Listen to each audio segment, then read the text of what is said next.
pagi saudara-saudari semua. Halo saudara-saudari, selamat pagi semuanya. Iya. Bagaimana kabar semuanya? Kita akan mempersekutukan firman Tuhan. Mari kita berdoa dulu ya. Mari kita menyuruhkan nama Tuhan. Oh Tuhan Yesus.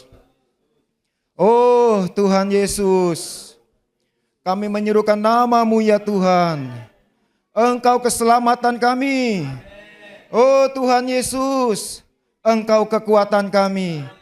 Oh Tuhan Yesus, Engkaulah unsur percaya kami ya Tuhan. Oh Tuhan Yesus, Engkau segala yang kami perlu. Ya Tuhan Yesus, curahkan roh hikmat dan wahyu di tengah-tengah kami ya Tuhan. Sehingga kami menangkap Tuhan apa yang Engkau sampaikan Tuhan. Sehingga kami melihat Engkau dengan mata rohani kami. Kami melihat Engkau di dalam roh kami. Ya Tuhan Yesus, biarlah firman-Mu Tuhan mengenyangkan kami, memuaskan kami, menyusun hidup kami ya Tuhan. Terima kasih Tuhan, kami siap mempersekutukan firman-Mu dengan hati yang terbuka. Terima kasih Tuhan, kami menerima Engkau, kami menerima firman-Mu ke dalam kami. Di dalam nama Tuhan Yesus, kami berdoa, kami mengucap syukur. Sama-sama kita katakan, amin. Baik saudara-saudara, saya akan mengajak kita untuk terlebih dahulu membuka kitab Yohanes pasal yang ke-16 ayat yang ke-8.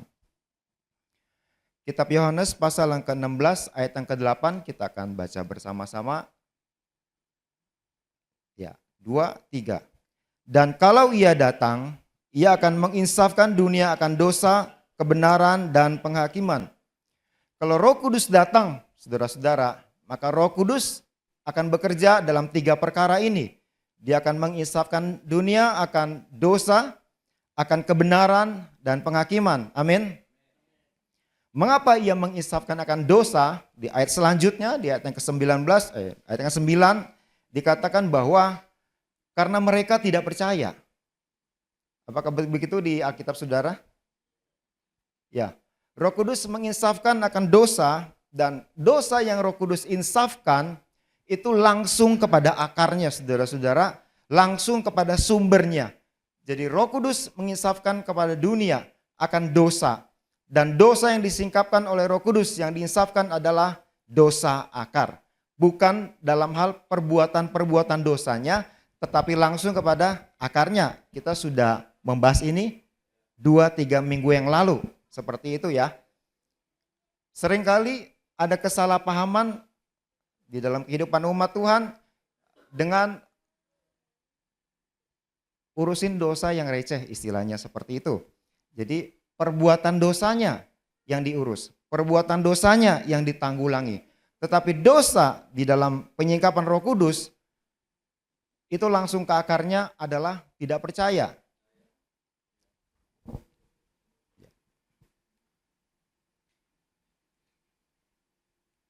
Ini nggak bisa nih Mike. Ganti dong ke slide berikutnya. Gak nyampe ke halang saudara-saudara, banyak orang di sini. Atau belum itu ya, slide show.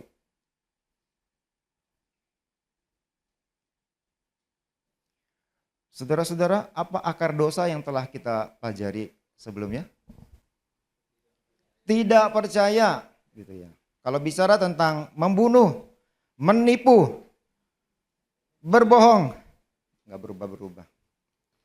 Itu bukan akarnya, tetapi itu perbuatan dosanya. Nah, perbuatan dosa bukan semata-mata, perbuatan dosa lagi. Dosa bukan semata-mata perbuatan salah, seperti itu yang kita telah pahami sebelumnya. Tetapi akarnya adalah tidak percaya kepada Kristus. Akarnya tidak percaya kepada Tuhan. Mengapa ada perbuatan dosa yang dilakukan? Akarnya karena tidak percaya. Mengapa ada buah-buah dari perbuatan dosa itu yang diekspresikan? Akarnya dari tidak percaya. Jadi kalau kita menanggulangi dosa, maka penanggulangan yang efektif adalah bukan di perbuatannya, bukan di buahnya, bukan di ranting-rantingnya, tetapi di akarnya. Karena kalau kita menanggulangi dosa dalam hal perbuatannya, kalau kita menanggulangi dosa dalam hal ranting-rantingnya, itu tidak akan membereskan persoalan, saudara-saudara. Kenapa? Karena akarnya belum dicabut. Seharusnya kita membereskan dosa langsung ke akarnya. Apa akarnya, saudara-saudara? Tidak percaya. Jadi kalau kita mau membereskan dosa, maka yang kita bereskan adalah perkara tidak percaya. Lanjut. Sesungguhnya saudara-saudara, di dalam pembahasan kita sebelumnya, kita sebetulnya tidak punya kemampuan untuk percaya ya. Karena berulang kali orang-orang berusaha untuk menanggulangi dosanya. Berusaha untuk mengubah hidupnya dari yang berdosa menjadi tidak berdosa. Tetapi pada akhirnya kita mendapati jatuh bangun. Kadang berhasil, kadang tidak. Setelah berhasil, beberapa waktu kemudian bisa balik lagi, bisa kumat lagi, bisa berdosa lagi. Karena upaya menanggulangi dosa yang dilakukan itu tidak sampai di akarnya, tetapi baru di perbuatan dosanya. Ibaratkan pohon, itu baru dipotongin daunnya, baru dipotongin rantingnya, tetapi akarnya masih ada. Kalau kita cuma potong daun, potong dahan, maka hanya masalah waktu tumbuh lagi. Saudara pinter loh.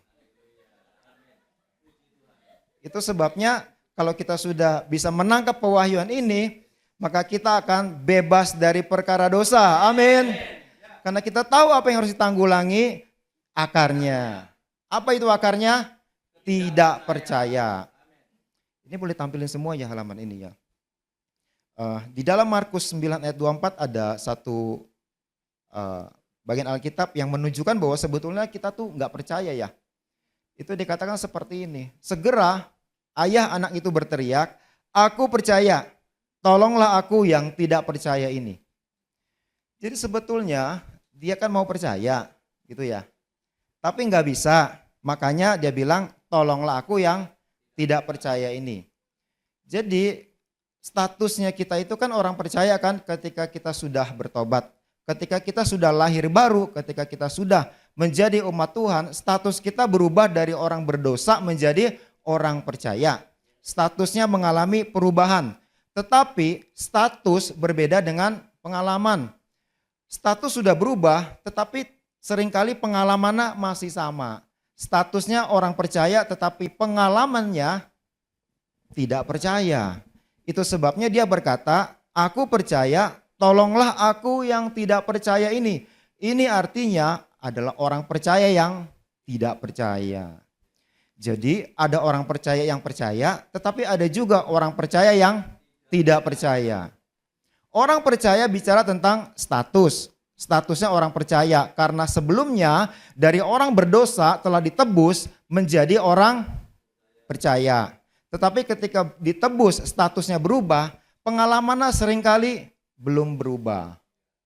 Nah, pengalaman ini harus diterapkan saudara-saudara sehingga status dan pengalaman menjadi sama. Sebagai orang percaya kita harus menerapkan esensi orang percaya itu sehingga kita menjadi orang percaya yang percaya. Kita harus beralih dari orang percaya yang tidak percaya menjadi orang percaya yang percaya. Nah, kita tidak bisa menjadi percaya kalau dengan kekuatan kita sendiri. Kita perlu menerima unsur Kristus. Kita perlu menerima Kristus sebagai unsur percaya kita. Sehingga yang percaya bukan lagi kita, tetapi Kristus di dalam kita yang percaya. Kristus sebagai unsur percaya kita terekspresi menjadi percaya kita. Di dalam Galatia 2 ayat yang ke-20 disebutkan bahwa, "Namun aku hidup, tetapi bukan lagi aku sendiri yang hidup, melainkan Kristus yang hidup di dalam aku." Inilah penerapan menjadi dari orang percaya yang tidak percaya menjadi orang percaya yang percaya. Bukan lagi kita yang percaya, namun aku hidup. Kita ganti menjadi namun aku percaya. Tetapi bukan lagi aku sendiri yang percaya, tetapi Kristus, amin, melainkan Kristus di dalam aku yang percaya. Kristus yang percaya di dalam aku terekspresi melalui aku. Jadi yang percaya adalah Kristus. Kalau kepercayaan itu adalah dari Kristus, maka kepercayaan itu tidak akan pernah goyah.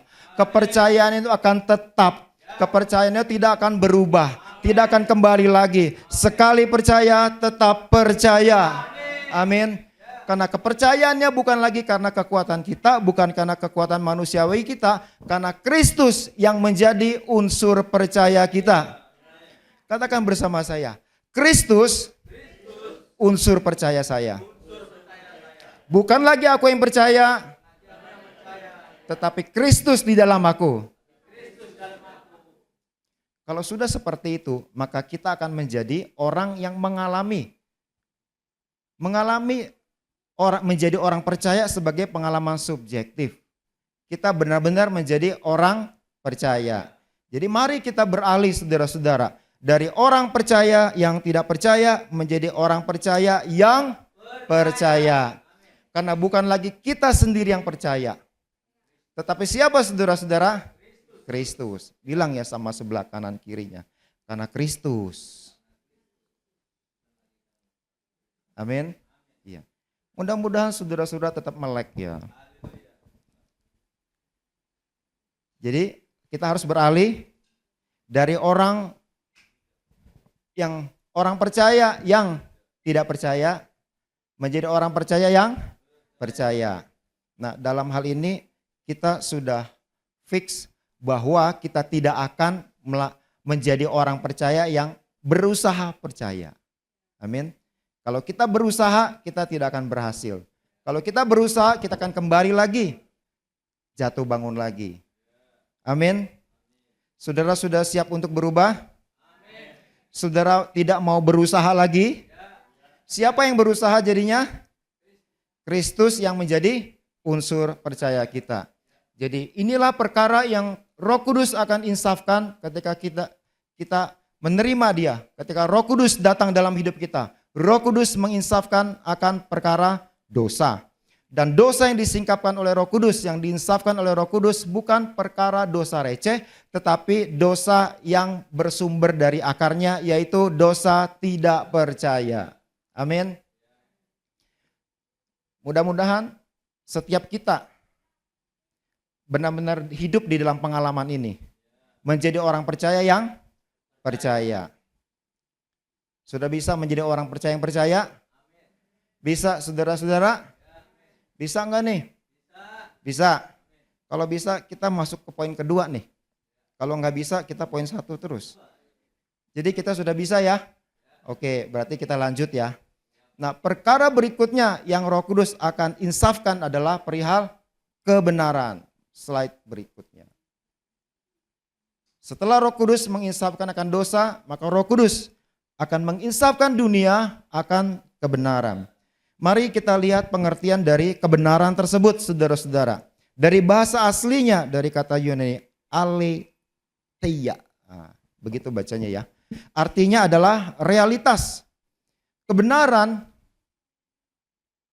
arti dari bahasa aslinya adalah realitas. Bilang sama saya, realitas. Ya, saudara masih ada berarti itu.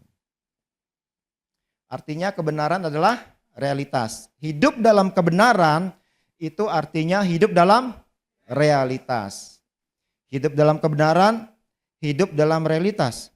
Kemudian disebutkan juga bahwa sebetulnya sang realitas itu, sang kebenaran itu adalah Kristus. Itu ayatnya udah ada di situ tuh. Yohanes pasal yang ke-14 ayat ke-6 berkata, Akulah jalan dan kebenaran dan hidup.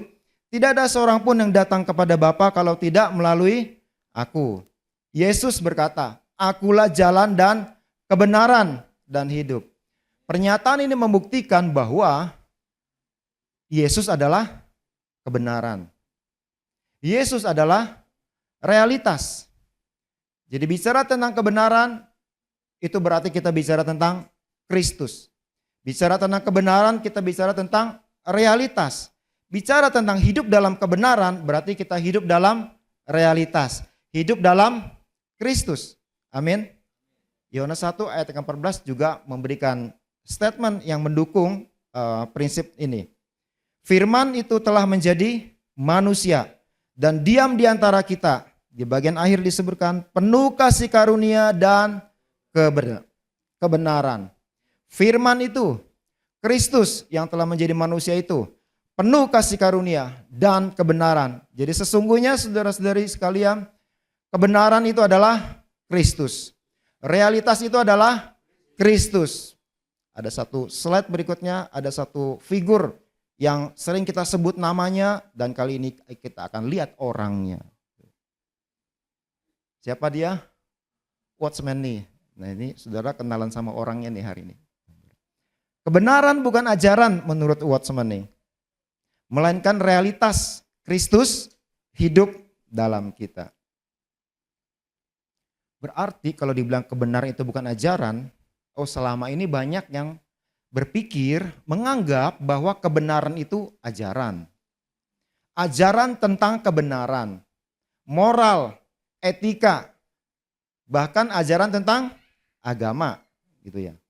Tetapi sesungguhnya kebenaran itu bukan ajaran.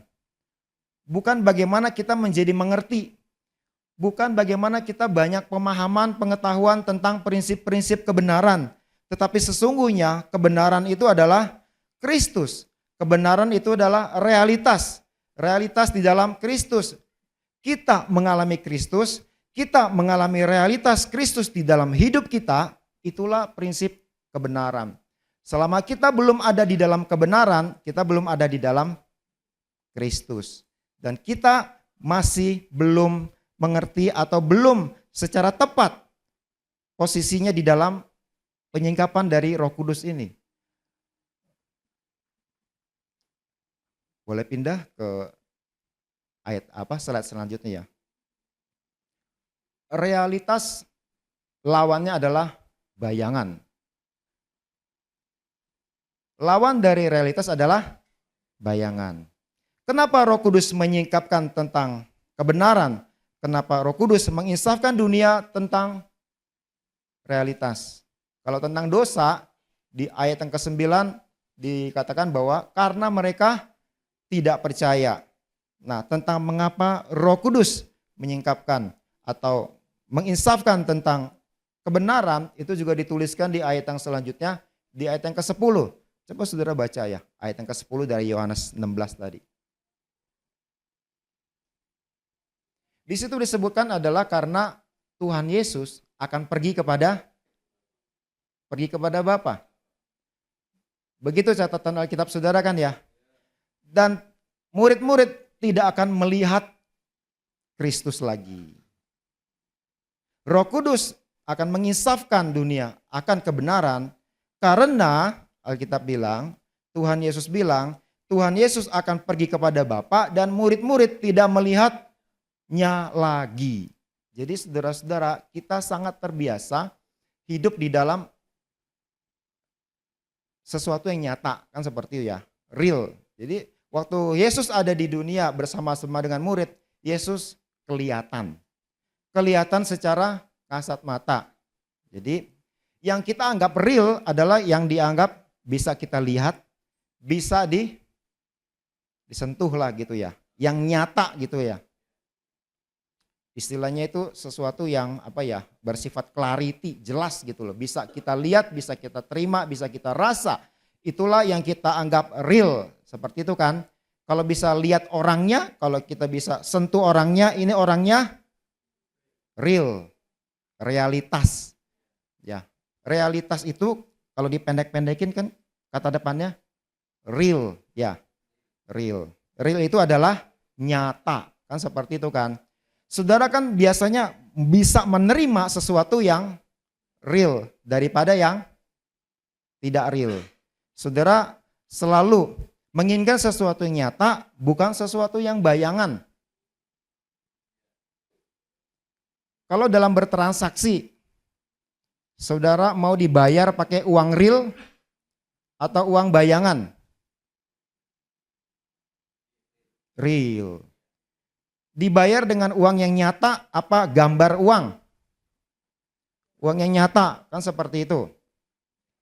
Kalau saudara makan ayam goreng, saudara lebih suka makan ayam goreng nyata atau gambar ayam goreng? Ayam goreng yang nyata. Kita hanya bisa menerima yang real, seperti itu kan? Anak-anak muda, saudara kalau punya kekasih, saudara mau punya kekasih real atau kekasih bayangan? Pasti maunya yang real dong.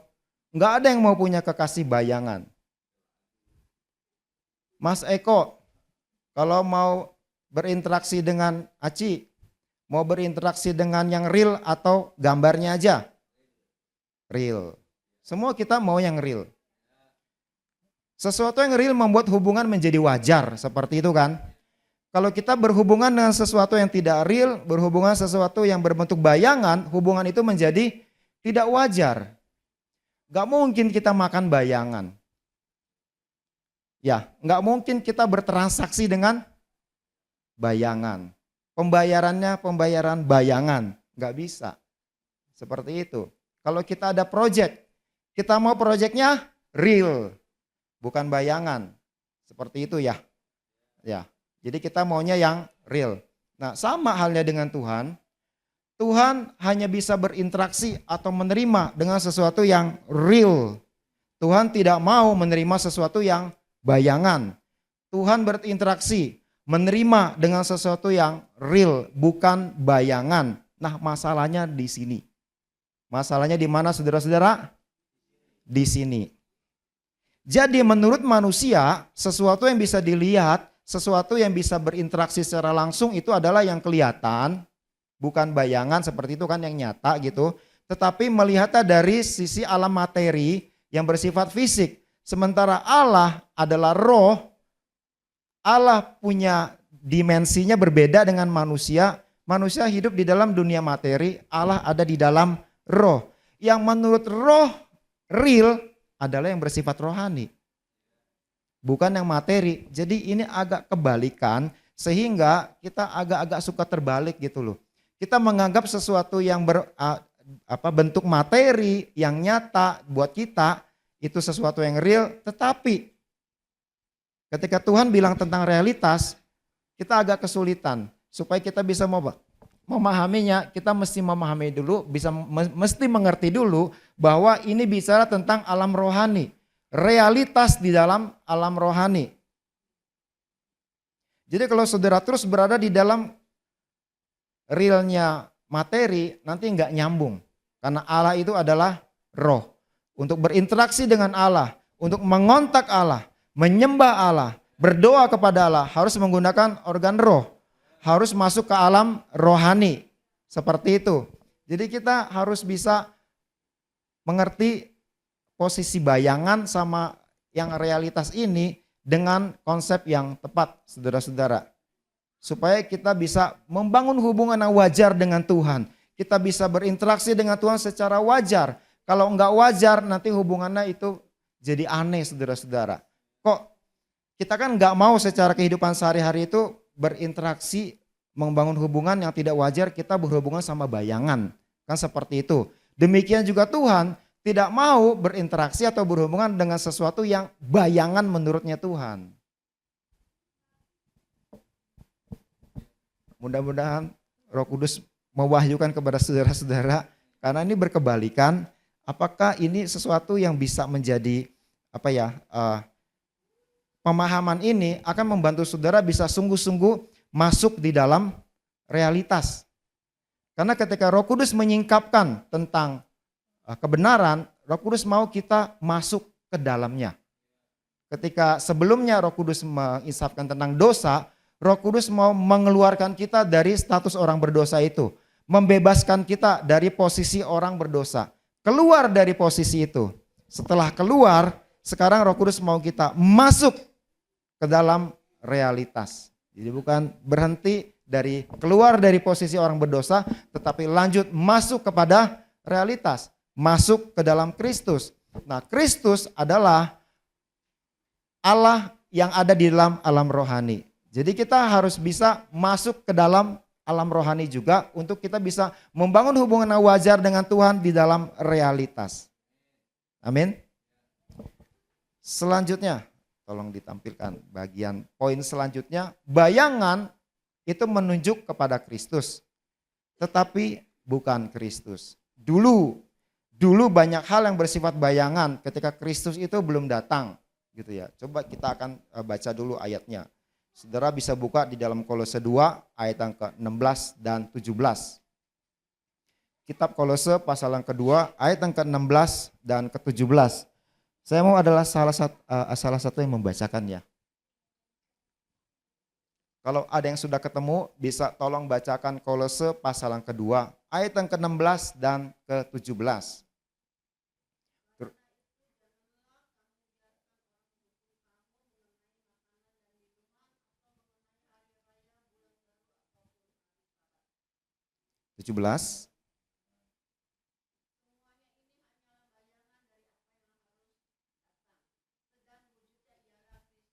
Amin. Jadi semua itu adalah bayangan. Tentang makanan, tentang minuman, apalagi hari raya, bulan baru, Sabat, segala sesuatu yang dikerjakan di dalam zaman itu, di dalam perjanjian lama. Alkitab sebutkan bahwa itu adalah bayangan. Sedangkan wujud aslinya adalah Kristus. Nah, selama wujud aslinya belum datang, manusia hidup di dalam bayangan tersebut. Dan pada waktu itu, itulah yang menjadi patokan. Itulah yang menjadi cara, itulah yang menjadi ketentuan untuk manusia berinteraksi dengan Allah. Tetapi Alkitab berkata, itu adalah bayangan yang akan diwujudkan oleh Kristus. Yang nantinya akan datang wujud aslinya yaitu Kristus. Satu ayat lagi kita akan cek juga yang mengkonfirmasi tentang prinsip ini di dalam Ibrani pasal yang ke-10 ayat yang ke-1. Nanti kalau yang sudah ketemu baca ya. Ibrani pasal yang ke-10 ayat yang ke-1. Di dalam hukum Taurat hanya terdapat bayangan saja dari keselamatan yang akan datang dan bukan hakikat dari keselamatan itu sendiri. Karena itu dengan korban yang sama yang setiap tahun terus-menerus dipersembahkan. Hukum Taurat tidak mungkin menyempurnakan mereka yang datang mengambil bagian di dalamnya. Jadi hukum Taurat pada waktu itu diberikan juga sebagai bayangan. Sampai nanti Kristus datang akan digenapi. Wujud aslinya adalah Kristus. Apakah tentang peraturan-peraturan dalam ibadah, dalam kehidupan sehari-hari yang Tuhan berikan kepada umat Tuhan pada waktu itu? Semuanya itu bersifat sementara. Semuanya itu diberikan untuk menanti kedatangan Kristus. Dan ketika Kristus sudah datang, realnya sudah datang, maka harusnya yang bayangan sudah berlalu. Dulu memang umat manusia pernah hidup di dalam bayangan. Tetapi saat ini ketika bayangannya sudah digenapi, yang realnya sudah datang, seharusnya kita tidak hidup dalam bayangan lagi. Kita hidup dalam realitas. Kita hidup di dalam Kristus, amin. Karena Tuhan tidak menghendaki hubungan dalam bayangan. Tuhan menghendaki hubungan yang real, amin. Hubungan yang wajar adalah hubungan yang real, hubungan di dalam realitas, bukan hubungan di dalam bayangan. Nah, kita akan melihat apa kondisinya, apa perbedaannya bayangan dan yang real. Bayangan bersifat sementara atau fana, sedangkan realitas itu bersifat kekal. Allah adalah kekal. Karena itu Allah hanya bisa menerima apa yang kekal, tidak bisa menerima yang fana. Yang fana akan mati, saudara-saudara. Yang fana akan berlalu, yang fana tidak akan bertahan lama. Tetapi yang dari Tuhan itulah yang kekal. Allah itu real, Allah itu realitas, Kristus itu kekal. Segala sesuatu yang bersifat fana tidak bisa diterima. Terus kalau kita hidup di dalam bayangan, kita hidup di luar Kristus, di luar sang realitas, maka segala sesuatu yang kita hasilkan itu di pandangan Tuhan itu semuanya fana. Pekerjaan yang kita hasilkan di dalam bayangan bersifat fana. Sedangkan pekerjaan yang dihasilkan di dalam realitas bersifat kekal. Karena itu Tuhan bilang, tinggallah di dalam aku. Di dalam kitab Yohanes pasal ke-15, di dalam perumpamaan tentang pokok anggur, Tuhan bilang kita harus tinggal di dalam Dia. Di dalam realitas. Kalau kita tinggal di dalam realitas, maka apapun yang kita kerjakan, apapun yang kita hasilkan, buahnya kekal. Buahnya tetap. Buahnya tidak akan berlalu. Yang di dalam bayangan, hasilnya akan mati. Yang di dalam bayangan sifatnya sementara. Tetapi di dalam realitas, apapun yang kita kerjakan, apapun yang kita hasilkan, bersifat kekal. Dan itu berkenan di hadapan Tuhan. Karena apa yang kita hasilkan di dalam realitas. Realitas bersifat kekal. Amin, saudara-saudara. Ada satu contoh kasus hasil yang mirip-mirip realitas gitu ya. Ini kan problem yang sering terjadi ya. Karena yang bayangan sama yang realitas itu seringkali mirip banget gitu kan. Nah, di sini seringkali kita menjadi tertipu karena miripnya itu. Banyak yang mirip Kristus, tapi bukan Kristus. Itulah yang membuat seringkali manusia sering tertipu, dikiranya itu Kristus tetapi bukan Kristus. Kalau kita membaca di dalam Matius pasal yang ke-22 sampai 23, disebutkan bahwa pada hari terakhir itu banyak orang akan datang kepada Tuhan mengatakan bahwa Tuhan, aku sudah bernubuat demi namamu, melakukan mujizat demi namamu, mengusir setan demi namamu.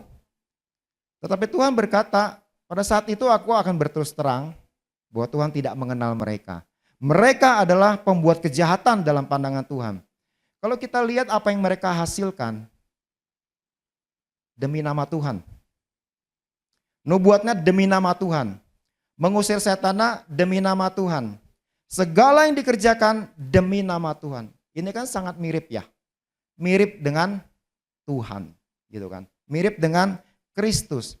Tetapi masalahnya hasilnya itu didapatkan tidak di dalam realitas. Hasilnya didapatkan tinggal di luar Kristus. Jadi meskipun tinggal di luar Kristus, ternyata masih bisa ada hasil. Masih bisa mengerjakan sesuatu. Masih bisa melakukan segala hal yang baik dalam pandangan manusia. Tetapi semua yang baik itu, semua yang sepertinya mirip Kristus itu, semua yang ada embel-embel rohaninya itu, tetapi kalau itu dihasilkan dengan tinggal di luar Kristus, maka di hadapan Tuhan itu adalah hasil dari bayangan. Hasil dari bayangan. Hasil dari bayangan sifatnya fana. Hasil dari bayangan tidak kekal, bisa mati, tidak bertahan. Tetapi apa yang dikerjakan di dalam roh, di dalam Kristus, di dalam realitas, buahnya tetap. Buahnya berkenan di hadapan Tuhan. Jadi saudara-saudara sekalian, ketika kita menerima penyingkapan ini, Roh Kudus ingin kita benar-benar bisa hidup di dalam sang realitas itu. Sehingga apapun yang kita kerjakan, apapun yang kita hasilkan, semuanya berasal dari sang realitas. Semuanya bersifat kekal, semuanya diterima, semuanya berkenan di hadapan Tuhan. Amin.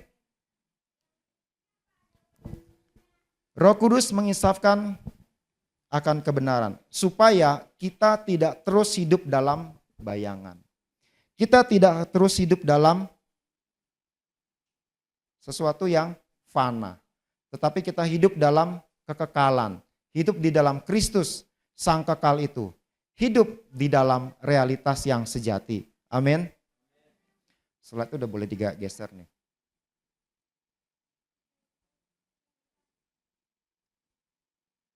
Udah boleh lanjut lagi slide-nya. Ya. Saya mau ajak kita membaca ayat ini. Roma 3 ayat yang ke-23. Karena semua orang telah berbuat dosa dan telah kehilangan kemuliaan Allah. Inilah status awalnya. Semua manusia telah berbuat dosa dan telah kehilangan kemuliaan Allah. Manusia yang lahir itu posisinya ada di dalam Adam. Adam telah jatuh ke dalam dosa dan dosa Adam diwariskan kepada semua orang yang lahir di dunia ini. Maka itu Roma 3 ayat ke-23 ini berkata, semua orang telah berbuat dosa dan telah kehilangan kemuliaan Allah. Roma 6 ayat 23. Baca bersama ya. Sebab upah dosa ialah maut, tetapi karunia Allah ialah hidup yang kekal dalam Kristus Yesus Tuhan kita. Tapi puji Tuhan, manusia yang telah jatuh di dalam dosa, semua manusia yang telah dianggap berbuat dosa tersebut, yang telah kehilangan kemuliaan Allah tersebut, menerima hidup kekal di dalam Kristus. Upah yang diterima dalam kejatuhan manusia adalah maut. Upah dosa adalah maut. Harusnya manusia menerima hukuman. Harusnya manusia menerima maut. Tetapi puji Tuhan, katakan bersama saya, puji Tuhan. Tuhan Yesus telah menebus manusia. Tuhan Yesus memberikan kehidupan yang kekal kepada manusia. Status manusia berubah. Dari orang berdosa menjadi orang percaya. Ketika menjadi orang percaya, awalnya menjadi orang percaya yang tidak percaya. Setelah itu, Roh Kudus menginsafkan akan dosa ini. Oh, ternyata akarnya adalah tidak percaya. Setelah itu ditanggulangi, maka saudara dan saya menjadi orang percaya yang percaya. Setelah menjadi orang percaya yang percaya, Roh Kudus membawa kita masuk kepada realitas. Untuk kita menghasilkan segala sesuatu di dalam kekekalan. Amin. Roma 8 ayat 1 berkata, demikianlah sekarang tidak ada penghukuman bagi mereka yang ada di dalam Kristus Yesus. Jadi tadinya harus menerima penghukuman, setelah masuk ke dalam, di dalam ya, ada di dalam ya, ada di dalam Kristus ya. Nah, jadi tidak ada penghukuman bagi mereka yang ada di dalam Kristus Yesus. Tadi kita sudah di awal-awal kita sudah mempersekutukan bahwa Yesus itu adalah realitas. Kristus adalah kebenaran. Seperti itu kan. Nah, orang yang di luar Kristus berarti ada penghukuman ya. Karena yang tidak ada penghukuman ini mereka yang di dalam Kristus. Yang tidak ada penghukuman adalah orang yang di dalam. Di dalam artinya apa saudara? Di dalam artinya bukan di luar. Ya. Kalau di dalam Kristus, berarti tidak di luar Kristus kan? Bagaimana caranya supaya di dalam saudara-saudara? Masuk. Mas Eko sekarang ada di dalam ruangan ini kan? Tadinya kan di luar. Waktu nyampe ada di luar. Tetapi sekarang ada di dalam. Bagaimana caranya bisa ada di dalam? Masuk. Pinter loh. Puji Tuhan. Untuk bisa di dalam caranya adalah masuk. Jadi hari ini saya mau berkata, mari masuk. Jangan di luar. Karena di luar realitas, saudara akan menghasilkan semua yang sudah hasilkan itu fana. Semuanya itu tidak bertahan. Semuanya bisa mati. Semua yang dihasilkan di luar Kristus, ketika diuji nanti akan terbakar. Seperti kayu, rumput kering. Betul ya? Jerami itu ya. Yang kalau diuji dengan api akan terbakar. Tetapi kalau saudara di dalam Kristus, maka semua yang saudara hasilkan ketika diuji tinggal tetap. Amin. Karena itu saudara harus masuk. Jangan di luar terus. Jangan tinggal di dalam bayangan terus. Saudara harus tinggal di dalam realitas. Karena semua manusia yang hidup di luar Kristus akan berakhir pada penghukuman. Akan berakhir kepada maut. Kan prinsipnya kalau di dalam Kristus itu tidak ada penghukuman lagi. Seperti itu kan ya. Nah, itu adalah status. Status orang-orang yang ada di dalam Kristus itu tidak mengalami penghukuman. Nah, status itu harus diterapkan. diterapkan, saudara-saudara. Sama sepertinya seperti di awal tadi, orang percaya awalnya orang percaya yang tidak percaya. Supaya menjadi orang percaya yang percaya harus menerapkan Kristus sebagai unsur percaya. Kalau belum diterapkan, statusnya baru status, pengalamannya belum terjadi. Statusnya masih orang percaya, pengalaman orang percayanya belum terjadi. Itu terjadi ketika diterapkan. Jadi saudara perlu memperhatikan soal penerapan. Memang sih kita ketika ada di dalam Kristus, Roma yang pasal 8 ayat 1 itu kalau nggak salah ya, disebutkan, kalau di dalam Kristus itu tidak ada penghukuman kan, itu kan berbicara tentang status. Nah, status akan menjadi pengalaman setelah diterapkan. Jadi saudara-saudara jangan berhenti kepada status tidak mengalami penghukuman. Karena pada kenyataannya masih banyak orang di dalam Kristus yang masih mengalami perkara maut muncul di dalam kehidupannya. Bukankah seperti itu? Ya, statusnya sudah di dalam Kristus. Seharusnya tidak mengalami penghukuman. Seharusnya tidak mengalami maut di dalam kehidupan mereka. Tetapi di dalam pengalamannya masih banyak maut yang termanifestasi. Karena unsur penerapannya belum dilakukan. Amin. Selama saudara belum menerapkan, maka pengalaman belum saudara alami. Pengalaman belum datang di dalam kehidupan saudara. Maut masih bisa terjadi. Seharusnya saudara tidak mengalami maut lagi. Amin. Seharusnya saudara tidak mengalami maut. Dan itu terjadi kalau saudara ada di dalam Kristus, bukan hanya sekedar status tetapi dalam hal penerapan. Amin. Jadi harus diterapkan. Pengalaman bebas dari maut itu harus diterapkan. Kalau sudah menerapkan, saudara ada di dalam Kristus, saudara tinggal di dalam realitas, maka saudara yang sudah diinsafkan dan hidup di dalam realitas itu, hidup di dalam Kristus, saudara akan menerima pahala kerajaan pada hari penghakiman. Yang diinsafkan oleh Roh Kudus di bagian ketiga itu adalah penghakiman. Sebelum tiba kepada penghakiman, perkara yang pertama dan yang kedua perlu dibereskan dulu. Perkara dosa harus dibereskan. Perkara kebenaran, perkara realitas harus dibereskan. Sehingga ketika dua perkara ini sudah dibereskan, saudara siap menghadapi hari penghakiman. Saudara yang sudah bebas dari dosa, saudara yang sudah hidup di dalam realitas, engkau akan menerima pahala kerajaan pada hari penghakiman. Di hari tersebut hanya ada dua yang kita terima, antara pahala atau ganjaran atau hukuman. Ya. Jadi kalau kita berdoa, ya Roh Kudus bekerjalah. Ya Roh Kudus bekerjalah lebih lagi, seperti itu. Nah, inilah yang dikerjakan oleh Roh Kudus. Roh Kudus akan menginsafkan kita akan dosa. Roh Kudus akan menginsafkan kita akan kebenaran. Dan ketika dua hal ini sudah dibereskan, maka kita siap untuk menghadapi hari penghakiman. Amin, saudara.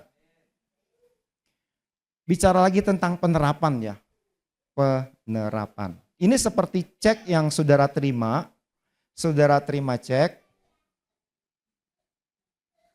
Waktu saudara terima cek, saudara udah terima uangnya belum? Belum. Bagaimana caranya supaya saudara bisa terima uangnya? Harus dicairkan. Gitu kan? Jadi kalau ceknya sudah diterima, saudara punya sejumlah uang seperti yang tertulis di dalam cek tersebut. Tetapi itu belum jadi pengalaman. Harus diterapkan dulu istilahnya. Bagaimana cara menerapkannya? Dicairkan. Seperti itu kan ya. Nah, saudara nggak mungkin pegang terus cek itu tanpa saudara cairkan dong. Saudara pasti udah ngerti itu kalau udah terima cek. Apa yang harus dilakukan selanjutnya? Harus dicairkan. Nah, sekarang pertanyaannya bagaimana cara mencairkan cek itu? Betul ya, datang ke bank ya? Kok saudara tahu ya? Oh pernah. Sekarang pertanyaan selanjutnya, bagaimana caranya datang ke bank? Harus pergi. Bagaimana caranya pergi? Melangkah. Kalau banknya jauh bagaimana? Naik motor, saudara-saudara, naik kendaraan. Saudara tahu persis bagaimana cara mencairkan cek. Saudara tahu persis ketika terima cek, saudara tidak akan tinggal diam. Saudara akan melakukan sesuatu untuk mencairkannya. Supaya angka tersebut saudara benar-benar terima secara nyata. Angka tersebut saudara terima menjadi pengalaman saudara. Bukan sekadar angka yang tertulis. Amin. Ketika Tuhan berbicara, kita tinggal di dalam realitas. Ada banyak berkat rohani yang telah Tuhan sediakan di dalam Kristus. Banyak berkatnya di dalam Kristus. Segala perkara yang kita hasilkan di dalam Kristus bersifat kekal, buahnya tinggal tetap. Kita harus ada di dalamnya. Saudara juga harus tahu persis bagaimana caranya untuk mencairkan realitas itu. Saudara jangan tinggal diam hanya di status. Karena saudara tetap tinggal diam di dalam status tersebut, saudara masih di luar Kristus. Pengalamannya, statusnya di dalam Kristus, tapi pengalamannya pengalaman di luar Kristus. Statusnya pegang cek, pengalamannya masih nggak punya uang. Udah pegang cek tapi masih kekurangan. Udah pegang cek tapi tidak bisa menerima manfaat dari yang tertulis di dalam cek tersebut. Jadi kalau saudara terus berhenti di dalam statusnya dalam Kristus. Status gitu ya. Jangan berhenti di status. Majulah di dalam pengalaman. Terapkan realitas itu di dalam kehidupan saudara. Sehingga engkau menghasilkan segala sesuatu yang real, sesuatu yang bersifat kekal, segala sesuatu yang berkenan di hadapan Tuhan. Saudara akan menerima pahala kerajaan di hari penghakiman. Amin saudara-saudara. Jadi mari kita masuk secara nyata. Mari kita menerapkan apa yang Tuhan telah berikan, apa yang Roh Kudus telah singkapkan. Roh Kudus insafkan kepada kita. Karena seringkali ini yang menjadi PR kita. Kita berhenti di status, oke, saya sudah di dalam Kristus, kata Alkitab. Ya, kitab Roma mengatakan kita sudah di dalamnya. Tetapi pengalaman kita berbeda. Mari kita bikin sama, saudara-saudara, antara status dan pengalaman. Kalau saudara tahu persis waktu terima cek, harus pergi ke bank. Dan pergi ke banknya tahu persis bagaimana. Harus melangkah kalau dekat. Harus naik kendaraan kalau jauh. Jadi enggak ada yang bisa menghalangi saudara untuk mencairkan cek tersebut. Sama seperti hal tersebut, jangan ada yang menghalangi saudara untuk hidup di dalam realitas. Amin. Jangan ada yang menghalangi saudara untuk tinggal di dalam Kristus. Kita telah mempersekutukan bersama bagaimana kita harus menaruh pikiran kita di dalam Roh. Bagaimana kita harus hidup menurut tuntunan Roh. Bagaimana kita harus hidup berdasarkan pengurapan di dalam. Itulah cara-cara yang telah disampaikan, yang telah diajarkan, yang telah Tuhan terangi kepada kita. Sehingga kita bisa tinggal di dalam Kristus. Kita harus senantiasa ada di dalam Kristus. Caranya sudah disampaikan, sudah dipersekutukan. Dan orang-orang yang mempraktekkan sudah mengalami bagaimana maut di dalam kehidupan mereka bisa ditinggalkan. Bagaimana maut tidak lagi termanifestasi, tetapi hanya Kristus saja, hanya kebaikan Kristus saja, hanya damai sejahtera Kristus saja, hanya kekuatan Kristus saja, hanya terang yang ada di dalam diri orang-orang yang tinggal di dalam realitas. Amin. Ada kemerdekaan, ada sukacita, ada kemenangan. Amin. Jadi mari kita masuk ke dalam realitas. Mari kita meninggalkan hidup yang di dalam bayang-bayang. Mari kita hidup secara wajar dengan Tuhan. Kita hidup di dalam Kristus sang realitas. Amin saudara-saudara. Dari saya sudah selesai. Apakah dari Det ada yang mau disampaikan?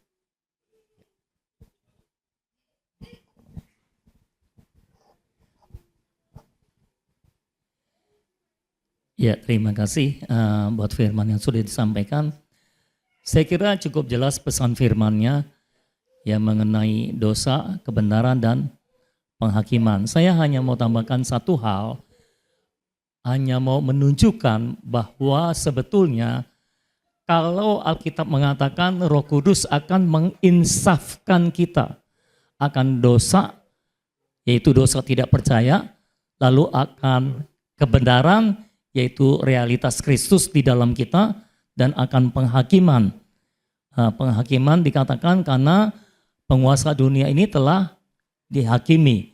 Artinya kalau penguasa dunia ini telah dihakimi, maka semua juga akan dihakimi. Kira-kira kan seperti itu ya saudara. Dan entah saudara sadar atau tidak sadar, kita itu selalu nggak sadar bahwa kita punya dosa tidak percaya. Karena itu perlu diinsafkan. Kan kalau Roh Kudus menginsafkan, artinya kita tidak bisa insaf sendiri.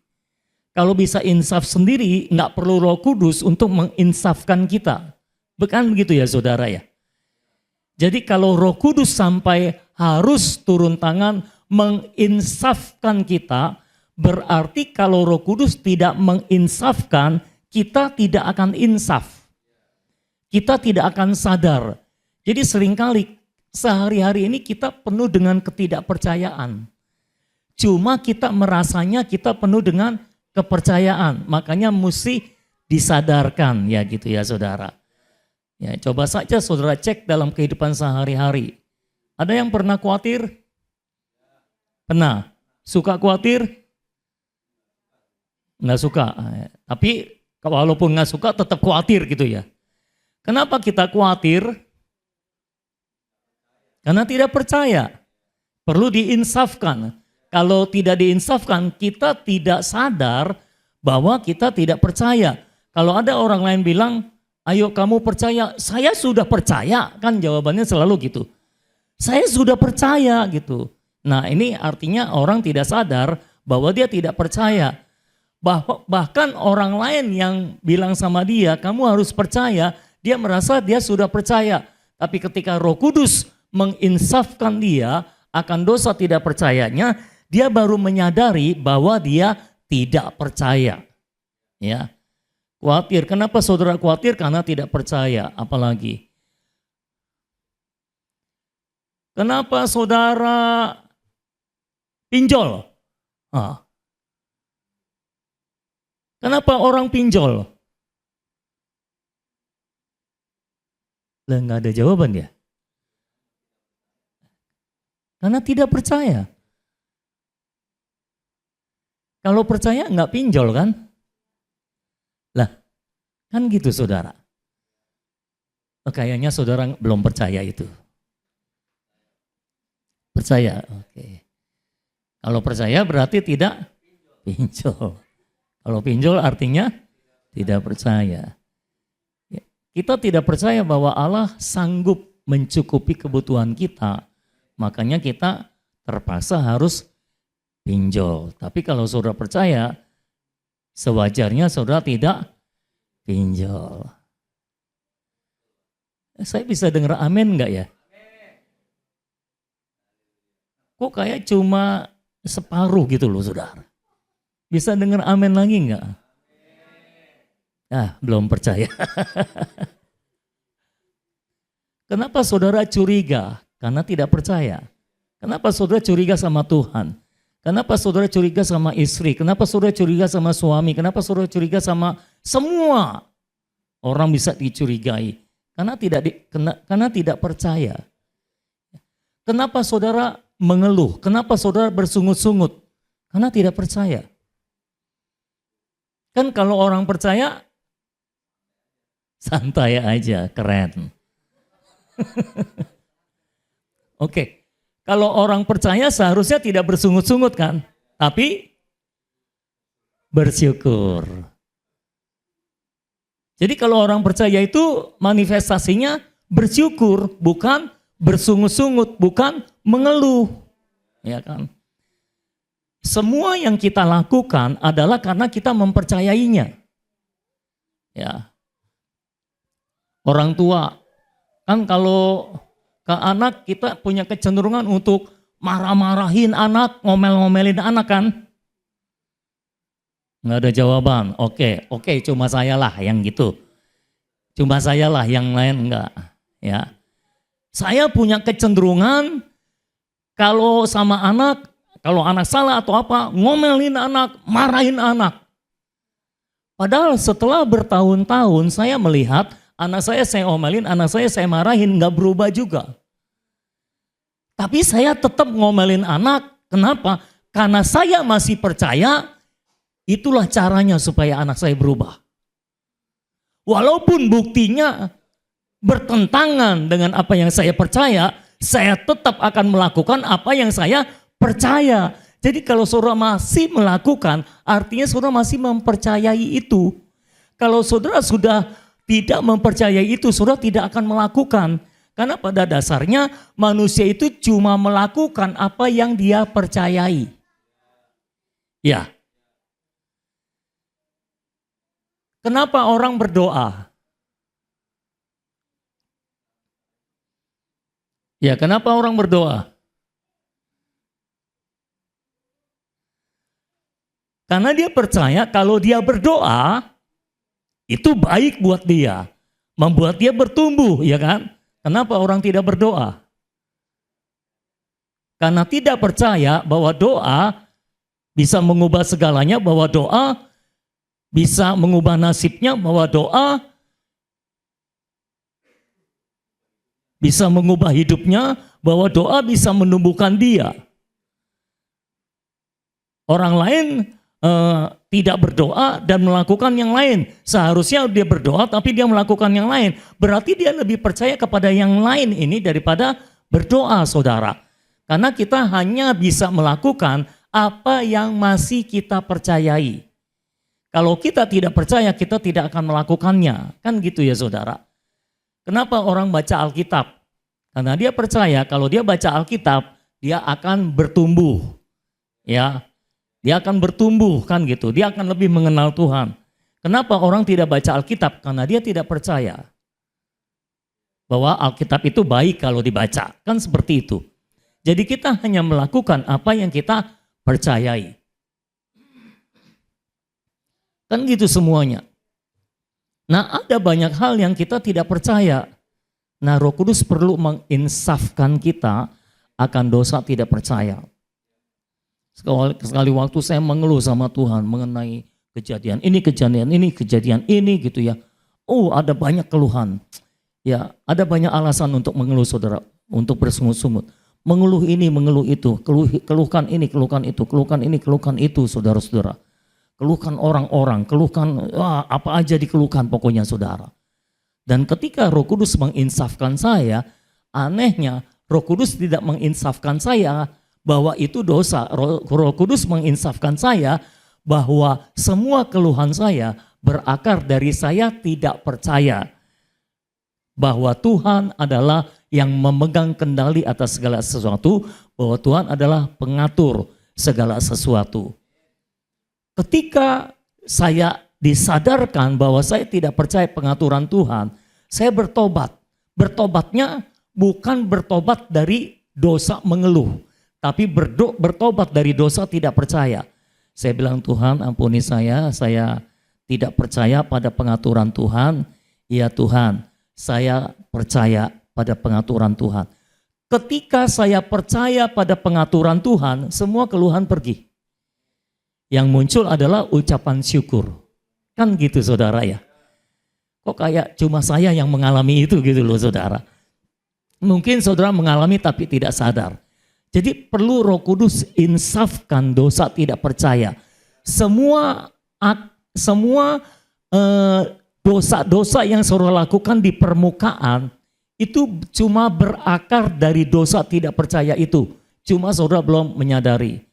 Kita berdoa pada hari ini supaya Roh Kudus menginsafkan kita akan dosa tidak percaya itu, supaya kita benar-benar menyadarinya dan bertobat. Lalu Tuhan bilang juga, Roh Kudus menginsafkan kita akan kebenaran karena Tuhan pergi kepada Bapa dan kamu tidak melihat aku lagi. Tuhan Yesus ada di dalam kita kalau kita sudah lahir baru, betul? Siapa yang sudah lahir baru? Tolong dicek apakah Tuhan Yesus ada di dalam saudara. Benar ada di dalam saudara. Tapi permasalahannya dia tidak terlihat secara fisik. Ya, kalau orang kelihatan, kita sadar keberadaan dia. Tapi kalau orang tidak kelihatan, kita suka lupa bahwa dia itu ada, saudara. Ya, saya sering di Zoom itu, saudara kan suka ada yang suka off cam itu ya. Ya, ya. Coba saya tanya saudara, kenapa orang off cam? Alasannya satu, sinyalnya lemah. Oke. Dua, lagi di jalan. Oke. Kenapa kalau lagi di jalan off cam? Oke, yang ketiga, lagi makan. Kenapa kalau lagi makan kameranya mesti ditutup?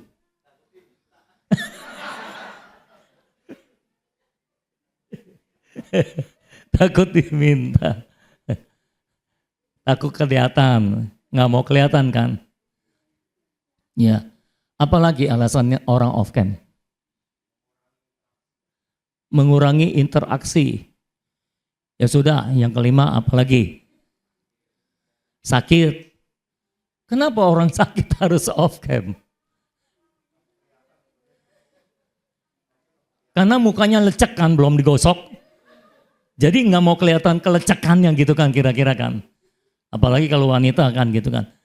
Intinya orang off cam itu selain karena sinyalnya lemah, karena ada yang mau ditutup-tutupi. Kan gitu ya kira-kira ya. Selamat siang semuanya. Saudara makan, saudara nggak mau orang lihat kan. Berarti mau ditutupi makannya kan. Walaupun bilang maaf saya lagi makan gitu kan. Makan. Kenapa makan nggak boleh kelihatan sama anggota Zoom yang lainnya? Karena saudara merasa harusnya waktu Zoom nggak makan. Harusnya makan sebelum Zoom, kan gitu ya?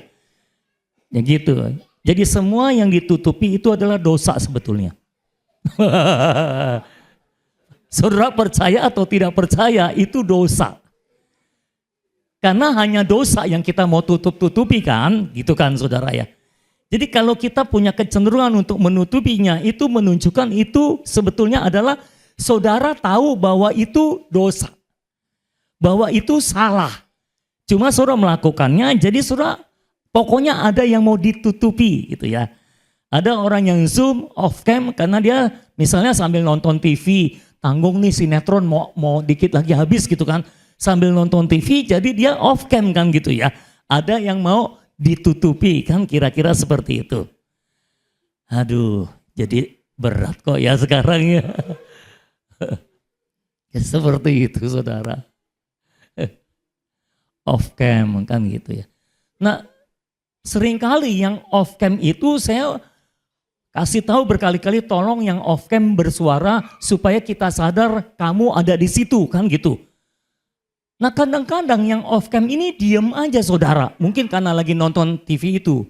Jadi diem aja gitu saudara. Dia diem aja dari awal sampai akhir. Lalu pada akhirnya saya suka ngomong gini, semua sudah bicarakan. Suka ada yang mengingatkan saya. Tuh si itu belum bicara. Oh iya, saya baru sadar kalau dia ada. Kenapa saya nggak sadar dia ada? Karena dia nggak kelihatan. Gitu loh saudara. Karena dia nggak kelihatan, saya nggak sadar keberadaannya. Nah Tuhan Yesus di dalam saudara juga nggak kelihatan. Udah berdiamnya di dalam yang paling dalam, nggak kelihatan pula. Jadi saudara seringkali nggak sadar bahwa Tuhan Yesus beserta saudara. Bahwa Tuhan Yesus selalu ada bersama saudara. Waktu suka, waktu duka, waktu masalah, waktu nggak ada masalah. Apakah Tuhan Yesus ada bersama saudara? Ada. Tapi kan kita sering nggak sadar. Penyebab mengapa kita mengeluh adalah karena kita nggak sadar ada Tuhan Yesus di sana. Ada Tuhan Yesus di dalam kita kan. Loh kan kalau kita sadar dia ada di dalam kita tidak mengeluh dong. Kita bersyukur karena kita menghadapi kesusahan bersama dia yang ada di dalam kita. Iya kan? kadang-kadang kita juga menjadi lebih sulit percaya kepada Dia karena kita tidak melihat keberadaannya. Ya, kita lebih cenderung lebih bisa percaya kepada yang terlihat daripada yang tidak terlihat gitu saudara. Jadi kita sering lupa bahwa Tuhan Yesus beserta kita.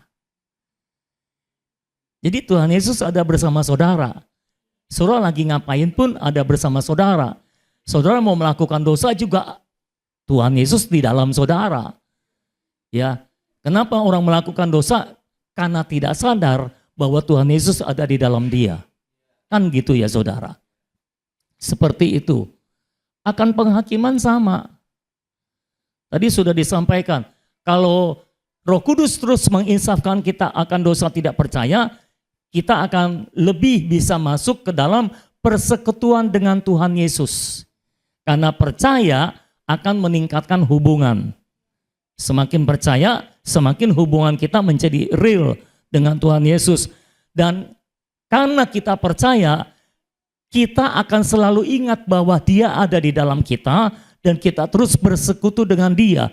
Kita terus berkontak dengan Dia. Amin. Ya saudara. Nah kalau kita sudah percaya dan terus bersekutu dengan Dia, maka kita akan siap menghadap tahta pengadilan Tuhan. Kita akan siap dihakimi, ya saudara. Nah mengenai penghakiman ini, kita juga jarang ingat bahwa kita akan dihakimi satu hari kelak. Ya, tapi biasanya kalau orang yang sudah insaf, dosa tidak percayanya sehingga dia menjadi percaya. Dan kalau orang sudah insaf bahwa Tuhan bersama dia terus, biasanya orang yang percaya dan terus bersekutu dengan Tuhan akan sadar juga bahwa dia akan dihakimi satu hari kelak. Ya, kita sering lupa bahwa kita adalah orang-orang yang akan dihakimi. Ya, apa cirinya? Orang itu ingat kalau dia dihakimi. Ya, kalau besok saudara akan menghadap pengadilan, maksudnya contoh pengadilan di dunia ini, apa yang saudara lakukan? Siap-siap. Apa yang harus disiapkan? Apa kira-kira yang akan meringankan saudara? Kan kira-kira gitu saudara kan? Ya, saudara siapkan para saksi. Saudara siapkan alibi-alibinya, pembelaannya. Saudara siapkan semua yang bisa meringankan saudara pada hari penghakiman itu kan? Ya saudara. Nah kalau saudara sadar bahwa saudara atau kita semua ini adalah orang-orang yang akan dihakimi, kita nggak akan berani menghakimi orang lain. Orang yang petantang pententeng bilang ini salah, itu salah, ini salah, itu salah. Itu karena belum jadi tersangka aja saudara. Kalau ketika sudah dijadikan tersangka, nggak ada lagi bilang ini salah, itu salah, ini salah, itu salah. Yang dia sibuk adalah dia harus mempersiapkan diri apa yang bisa meringankan dia. Kan gitu. Ya kan kalau saudara dengar-dengar berita kan gitu kan. Ya. Selama masih diperiksa, wah Polda salah, penyidik salah, penyidik kurang profesional dan sebagainya dan sebagainya. Kira-kira seperti itu. Itu karena dia belum jadi tersangka aja. Dia belum sadar bahwa dia akan dihakimi. Kalau sudah masuk penghakiman, nggak ada orang yang berani nyalain orang. Nggak ada orang yang sibuk menghakimi orang kalau dia sadar bahwa dia ini yang akan dihakimi. Dia bukan hakim, tapi dia ada pada posisi yang dihakimi. Itu sebabnya penting Roh Kudus menginsafkan kita bahwa kita ini akan dihakimi kelak. Pertanyaannya, saudara sudah siapkan diri belum untuk menghadapi penghakiman itu? Ya, kalau saudara sudah mempersiapkan diri, artinya hal-hal yang bisa meringankan saudara di tahta pengadilan Kristus itu, saudara akan lakukan. Tapi hal-hal yang akan memberatkan saudara di sana, saudara akan hindari. Itu namanya orang siap dihakimi. Saudara tidak mau lagi melakukan hal-hal yang akan memberatkan saudara. Saudara akan sibuk mencari apa yang akan meringankan saudara di sana, itulah yang saudara akan lakukan. Jadi orang yang petantang petenteng nyalin orang terus, kamu salah, kamu gini, kamu gitu, kamu harusnya begini, kamu harusnya begitu, kamu nggak boleh gini, kamu nggak boleh begitu. Ini belum tersangka aja saudara. Ini belum dihakimi, belum sadar kalau dia akan dihakimi. Selama hidup kita di dunia ini sebetulnya adalah semua yang kita lakukan di dunia ini sebetulnya adalah persiapan kita menuju penghakiman. Ya. Jadi saudara hidup berapa puluh tahun, 70 tahun, 80 tahun, semua selama kita hidup ini adalah persiapan kita menuju penghakiman sebetulnya. Jadi pastikan saudara hanya melakukan hal-hal yang meringankan saudara, bukan hal-hal yang memberatkan saudara di tahta pengadilan Kristus. Tapi kalaupun saya ngomong begini, kalau Roh Kudus tidak menginsafkan saudara, saudara tidak akan ngerti yang saya ngomong.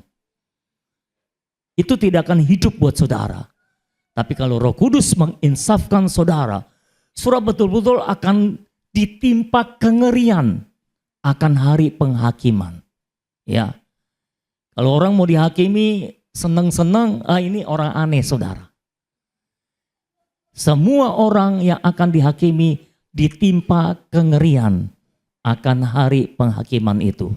Ya, pastikan sepanjang umur hidup kita mempersiapkan diri untuk menghadap tahta penghakiman Kristus. Supaya kalau hari itu tiba, kita mendapatkan pahala dan bukan ganjaran atau bukan pendisiplinan. Ya, pastikan kita semua lolos menerima pahala, masuk dalam perjamuan kawin anak domba, dan memerintah dalam kerajaan 1000 tahun. Perjamuan kawin anak domba dan pemerintahan kerajaan 1000 tahun ini satu paket saudara. Ya, tapi Pak, kenapa perjamuan kawin anak domba kok 1000 tahun? Lama banget. Karena bagi Tuhan 1000 tahun sama dengan 1 hari. Saudara-saudara. Jadi apakah saudara siap menghadap tahta pengadilan Tuhan? Kita tidak akan siap kalau Roh Kudus tidak menginsafkan kita akan dosa, kebenaran, dan penghakiman. Ayo kita berdoa supaya kita semua siap menghadap tahta pengadilan Kristus. Dan supaya kita terbuka hatinya menerima pekerjaan Roh Kudus menginsafkan kita akan dosa, kebenaran, dan penghakiman. Haleluya.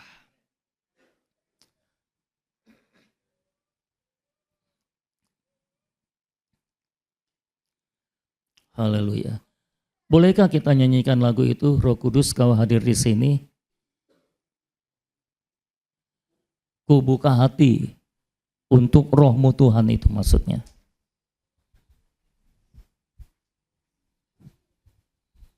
Haleluya.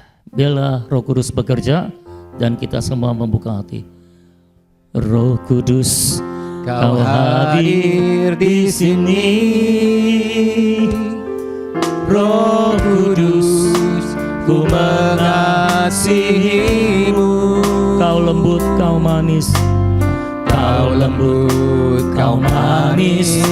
Kaulah penghiburku, penolongku, diutus Bapakku. Roh Kudus, Kau hadir di sini. Roh Kudus, Kau hadir di sini. Roh Kudus, ku mengasihimu.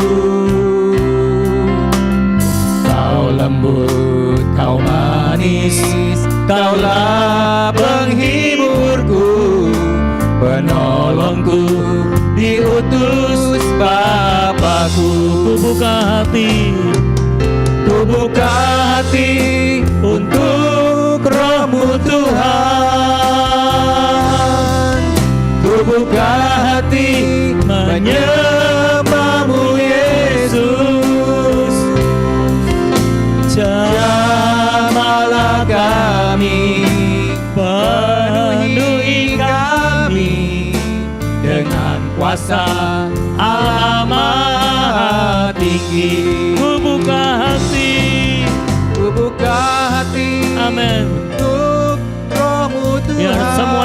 Tuhan terbuka hatinya hari ini Tuhan. Buka hati menyembah-Mu Yesus. Jamah kami, jamahlah kami, penuhi kami dengan kuasa Allah Maha Tinggi. Ku buka hati untuk Roh-Mu Tuhan. Amin. Ku buka hati Buka hatimu saudara. menyembah-Mu Yesus.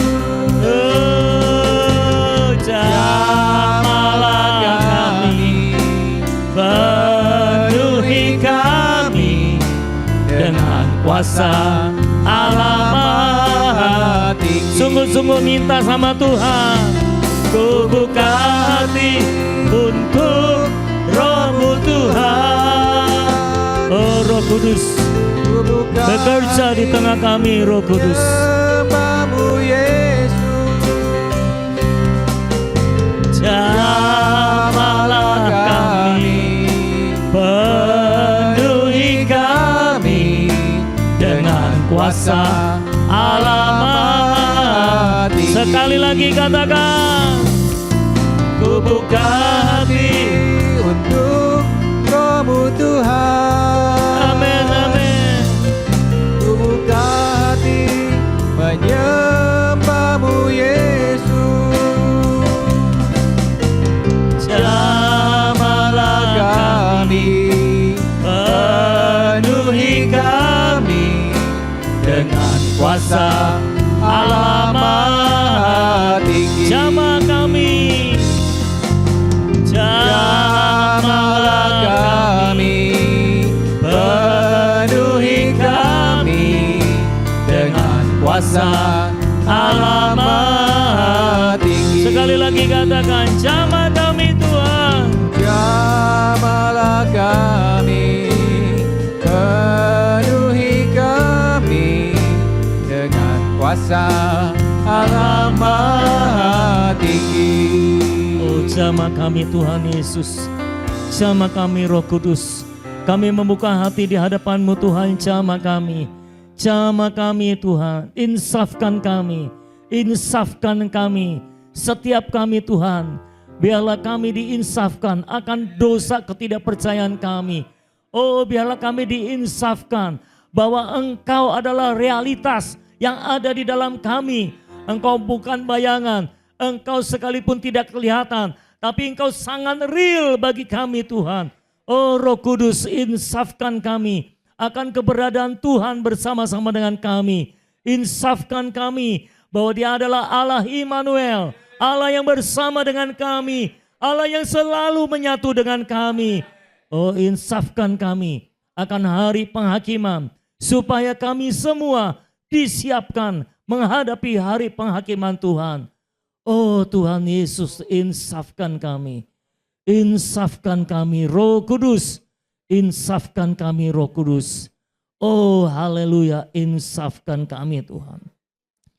Saya berikan kesempatan kepada setiap saudara berdoa. Haleluya. Haleluya. Silakan dimulai. Tuhan Yesus, kami menyerahkan setiap kehidupan kami dalam tangan Tuhan. Aba berdoa biar Engkau menginsafkan kami semua ya Tuhan. Ketika Engkau menginsafkan kami akan dosa, kebenaran dan penghakiman, maka semua pekerjaan iblis akan dihancurkan dari hidup kami Tuhan. Semua pekerjaan iblis yang selama ini menghalangi jemaat Tuhan untuk bertumbuh di dalam Tuhan, untuk terus maju di dalam Tuhan, untuk menjadikan Kristus sebagai hayat dan segala sesuatu, maka semua itu akan dihancurkan Tuhan. Tidak ada lagi penghambat, tidak ada lagi penghalang untuk setiap jemaat-Mu mengalami pertumbuhan. Itu sebabnya pada hari ini ya Tuhan, kami percaya Roh Kudus bekerja di tengah-tengah kami, menghancurkan semua pekerjaan iblis yang menghalangi setiap kami untuk bertumbuh, dan menginsafkan setiap kami akan dosa, kebenaran dan penghakiman, sehingga setiap kami mengalami pertumbuhan. Ada terobosan ilahi yang terjadi, terobosan dalam pertumbuhan rohani yang terjadi dalam hidup kami semua. Dan kami berdoa bukan hanya sebagian, tapi kami semua Tuhan. Sekali lagi Tuhan, kami berdoa, kami semua. Tidak ada yang ketinggalan Tuhan. Kami semua mendapat jamahan yang sama, mendapat anugerah yang sama, belas kasihan yang sama daripada Roh Kudus. Pekerjaan yang sama dari Roh Kudus diam di dalam kami, terus bekerja di dalam kami. Tuhan, sebentar kami mau pulang. Pemberitaan firman Tuhan mungkin telah berakhir, tapi kami percaya pekerjaan Roh Kudus tidak berakhir dalam hati kami, dalam hidup kami. Engkau akan terus menyertai kami, menginsafkan kami, bekerja di dalam kami, menyingkirkan segala sesuatu yang bukan Kristus dari hidup kami, sehingga hanya tersisa Kristus dalam hidup kami. Terima kasih Tuhan, kami berdoa, meteraikan semua kebenaran-Mu yang sudah disampaikan. Kami berdoa, Engkau memberkati saudara kami Andre yang telah menyampaikan firman Tuhan. Terus pakai hidupnya, penuhi hidupnya, penuhi hidupnya Tuhan dengan diri-Mu sendiri. Semakin banyak Kristus yang bisa disalurkan dari kehidupannya Tuhan. Terima kasih Tuhan, hamba berdoa berkati semua sidang jemaat Tuhan yang sudah hadir pada hari ini dengan berkat kasih karunia-Mu, dengan kasih Allah yang melimpah, kasih karunia Tuhan Yesus yang luar biasa di dalam persekutuan dengan Roh Kudus. Roh Kudus terus bekerja di dalam kami melalui persekutuan. Terima kasih Tuhan, mewujud nyatakan, merealisasikan semua yang telah Bapa miliki, Kristus miliki, Bapa rampungkan, Kristus rampungkan. Semua dibawa oleh Roh Kudus ke dalam hidup kami dan semuanya akan menjadi realitas bagi kami. Terima kasih Tuhan, terpujilah nama Tuhan untuk selama-lamanya. Terpujilah nama Tuhan untuk selama-lamanya. Terima kasih Tuhan. Dalam nama Tuhan Yesus kami berdoa. Dan semua kita yang menerima anugerah dan berkat-Nya, sama-sama kita mengatakan amin. Puji nama Tuhan. Tuhan Yesus memberkati saudara dan Roh Kudus terus bekerja dalam kehidupan kita. Amin.